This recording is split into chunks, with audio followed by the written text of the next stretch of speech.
السلام علیکم سامعین، 6 ربیع الثانی کی تاریخ شروع ہو چکی ہے، 9 اکتوبر ہے۔ خبر کا عنوان ہے عالم دین سپرد خاک، انا للہ و انا الیہ راجعون۔ میوات کے جس بڑے عالم دین حضرت مولانا محمد خالد قاسمی کی دن میں ہم نے وفات کی خبر دی تھی، آج بعد نماز مغرب ان کو سپرد خاک کر دیا گیا ہے۔ جمعیت علماء ہند کے قومی صدر مولانا سید ارشد مدنی صاحب نے نماز جنازہ پڑھائی ہے۔ خبر کے لیے وہیں سے جناب مولانا مبارک علی میو ہمارے رابطے میں ہیں۔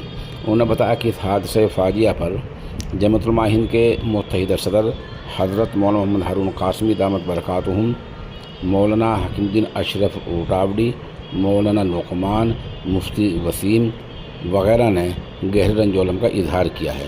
بتا دیں مولانا خالد مرحوم جمعیت علماء ہند کے متحدہ صدر بھی رہے ہیں اور ہریانہ وقف بورڈ کے رکن بھی رہے ہیں، ساتھ ہی ان کا بڑا دینی ادارہ تھا۔